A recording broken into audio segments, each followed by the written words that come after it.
کہ جس نے اس سے پہلے کسی کتاب کی تلاوت نہیں کی اور نہ اس نے کبھی لکھا ہے، لیکن پھر بھی ایسی کتاب لے کر آیا تمہارے سامنے کہ اس کا کھلا چیلنج ہے، تم بھی لے آؤ، تم بڑے بڑے فاضل، ادیب، شعراء، خطیب. کہ اب یہاں پہ سوری ٹاپک سے تھوڑی ہٹ کے بات ہے، لیکن آپ نے بھی جو بات کی میں اس کو تھوڑی وضاحت کرانی چاہتا ہوں کہ آپ نے بھی کہا ہے کہ نبی نے پہلے نہ کبھی تلاوت کی نہ کبھی لکھا. جی جی، اس کا یہ معنی نہیں ہے کہ خود قرآن نے کہا ہے نا.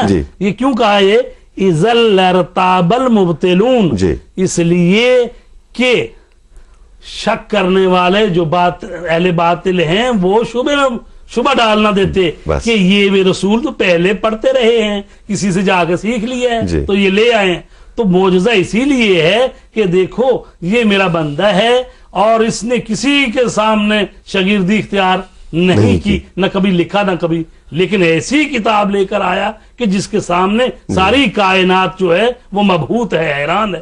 اور یہ چیلنج اس وقت نہیں ہے، اب بھی چیلنج ہے، اور یہ قرآن کا معجزہ ہے. اس لیے کہ اگر رسول پاک صلی اللہ علیہ وسلم کسی کے ساتھ پڑھتے یا اسکول جاتے یا لوگوں کو پتا ہوتا یہ لکھ بھی رہے ہیں، یہ پڑھ بھی رہے ہیں، تو وہ یہ کہتے کہ جناب ہاں انہوں نے لکھ لیا، کیونکہ وہ شبہ ڈال دیتے. تو اس لیے کہا گیا ہے یہ کہ میرا رسول آپ سے پہلے کبھی ایسا کام نہیں کیا، تو لہذا ایسی کتاب آپ کو کیونکہ اللہ کی اس لیے اللہ کی وجہ سے نہیں کیا. جی تو میں سمجھتا ہوں کہ جو جس بات کی طرف آپ اشارہ کریں، میں چاہتا ہوں کہ اس کی وضاحت ہو کیونکہ لوگ اس میں غلط فہمی نہ ہو جائے. اور اس میں یہ ہے اور دوسرا اس سے آگے بات بڑھاتے ہیں اور کہا گیا ہے ان کنتم فی ریب، اگر تم شک میں ہو فاتوا بسورۃ من مثلہ، 10 صورتیں نہیں ایک ہی سورہ لے آؤ. اور پھر یہ بھی کہا ہے ساتھ یہ قرآن کی قیامت تک چیلنج بھی ہے، پیش گوئی بھی ہے. فَإِن لَمْ تَفْعَلُوا، اگر تم یہ کام نہ کر سکو. اور پھر کہا وَلَن تَفْعَلُوا، تم ہرگز نہیں کر سکتے. وَلَن تَفْعَلُوا، اور لن تفعلوا ہرگز یہ کام نہیں کر سکتے. تو پھر کیا ہے، اس آگ سے ڈرو کہ جس کا ایندھن انسان اور پتھر ہیں، اعدت للکافرین، جو کافرین کے لیے آمادہ کی گئی ہے. تو یہ قرآن کا ایک بہت بڑا چیلنج. اور یہ فرق ہے کہ باقی معجزے جو ہیں وہ جاویدانہ نہیں ہیں، جاوید نہیں ہیں، ہمیشہ کے لیے نہیں ہیں. لیکن قرآن جو ہے چونکہ یہ ایسا معجزہ ہے کہ رسول کی شریعت کو زندہ رکھنے والا، رسول کو زندہ رکھنے والا، قیامت تک رہنے والا ہے. اور اس میں ایک میں چھوٹی سی مثال کے دیکھو، جیسا کہ بچے جو ہوتے ہیں نا پہلی کلاس کے، اور وہ اپنے قاعدے کی حفاظت اس طرح نہیں کر سکتے، پھاڑ دیتے. پھر جو بچہ بڑا ہو جاتا ہے، ہائی اسکول والے بچے وہ حفاظت سے رکھتے ہیں.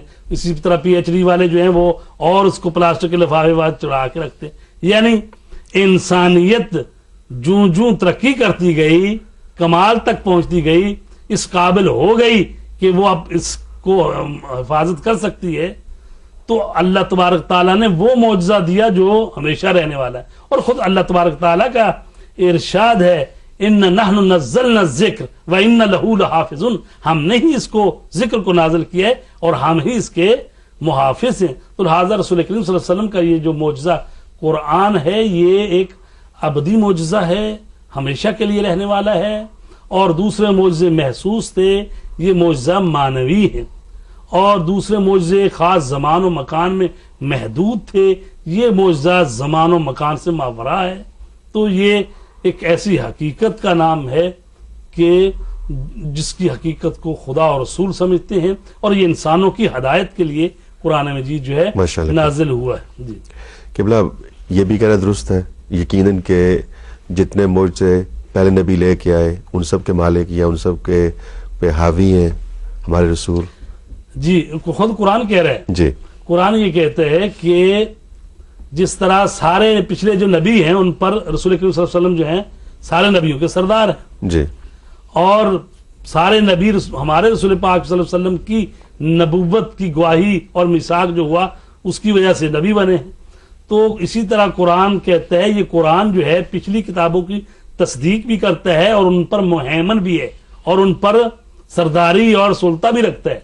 تو یعنی یہ چونکہ ہمیشہ کے لیے رہنے والی کتاب ہے. اور یہ اسی لیے ہے کہ چونکہ اسلام جو دین ہے اللہ نے پسند کر لیا اور یہ ہمیشہ کے لیے رہنے والا قیامت تک، اور اس کے بعد کوئی نبی نہیں آئے گا, کوئی کتاب نہیں آئے گی, تو ضرورت تھی کہ ایسا معجزہ ہو کہ جس کے بعد پھر کوئی اور معجزہ کی ضرورت نہ پڑے.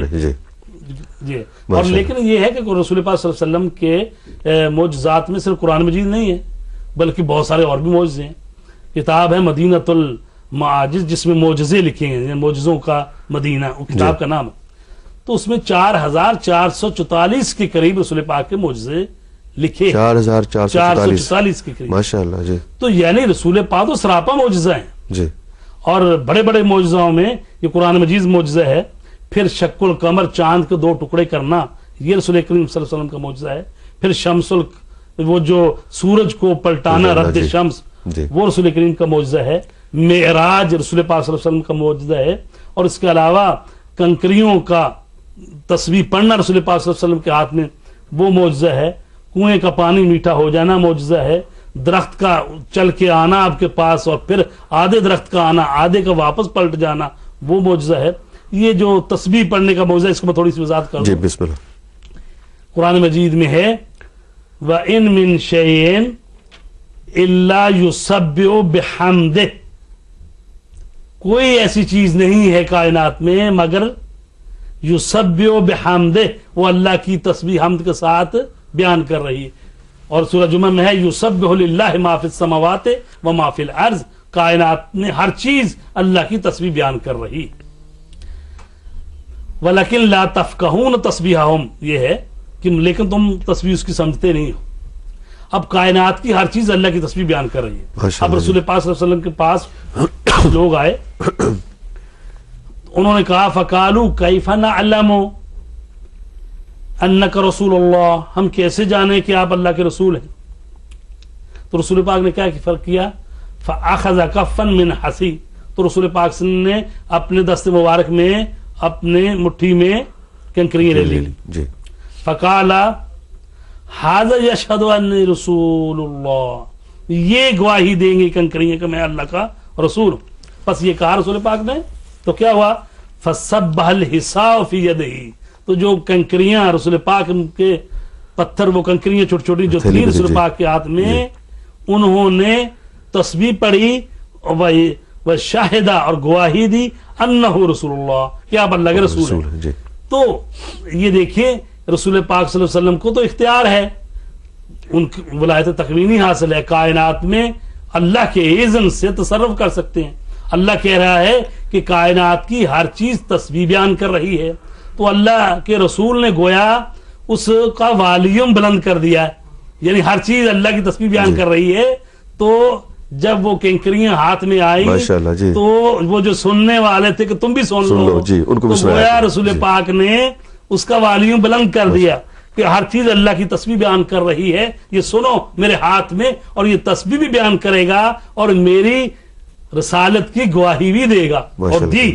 اور یہ اللہ تبارک تعالیٰ کے رسول کو اذن حاصل ہے کہ وہ, اور یہ بھی ایک فرق جو آپ نے معجزوں میں پوچھ رہے تھے, باقی معجزے جو اکثر ہیں وہ زمین پہ ہیں, یعنی وہ دریا کا شگافتہ ہو جانا, یا عصا کا سانپ بن جانا, یا مردے کا زندہ ہو جانا. تو میرا رسول جو معجزے رکھتے ہیں وہ تو یہ ہے کہ وہ انگلی کا اشارہ کرتا ہے, یہ زمین کا معجزہ نہیں ہے. یہ چاند جو ہے زمین پر نہیں, وہ چاند کے 2 ٹکڑے ہو جائے یا معراج پہ جانا, یہ وہ سارے وہ معجزات ہیں کہ. اور پھر یہ ہے کہ رسول پاک کے معجزہ, ایک تو یہ قرآن ہے کہ اس جیسا کوئی لا نہیں سکتا, اور دوسرا یہ بھی ہے کہ آئندہ کی جو آئیں گی نسلیں یا انسانیت ترقی کرے گی, وہ حرکت میں ترقی کرے گی, وہ ہوائی جہاز کے ذریعے سفر کریں گے. تو رسول کریم نے معراج پر جا کر بتا دیا کہ ایسا سفر اور ایسا کوئی بھی نہیں کر سکتا. پروگرام کے آخری لمحوں میں آ رہے ہیں, ہمیں یہ بتائیں کہ معجزے کا اور علم کا کیا تعلق ہے آپس میں؟ بہت بہترین سوال ہے یہ. علم اور معجزے کا تعلق جو ہے بڑا گہرا ہے, یا ہم یہ بھی کہہ سکتے ہیں علم اور قدرت, کیونکہ معجزے کا مطلب ہے کہ ایسی قدرت دکھائے کہ دوسرے عاجز آ جائیں. تو علم جس کے پاس ہے اس کے پاس قدرت. شیخ سعدی کہتے ہیں ہر کے دانا بود توانا بود, جس کے پاس علم ہے وہ توانا طاقتمند ہے. اگرچہ یہ چھوٹے لیول پہ ہے, لیکن قرآن نے یہ جو کہا ہے کہ جس کے پاس جتنا زیادہ علم اتنی اس کے پاس زیادہ طاقت ہے. جی. اور اس کا چونکہ ٹائم تھوڑا ہے میں زیادہ لمبا اس کو پوری جی. وضاحت سے تو نہیں پڑھ سکتا.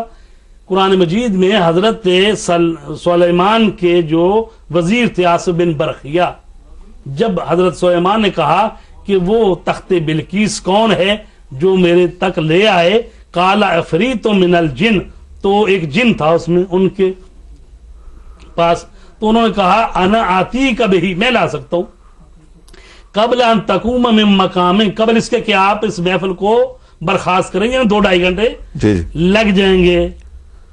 اچھا، تو حضرت سلیمان نے کہا نہیں، اس سے بھی پہلے ہونا چاہیے. تو اب قرآن کہتا ہے قال الذی عندہ علم من الکتاب، تو وہ بول اٹھا جس کے پاس کتاب میں سے کچھ تھوڑا سا علم تھا. جی. اس نے کہا انا آتی کا بھی،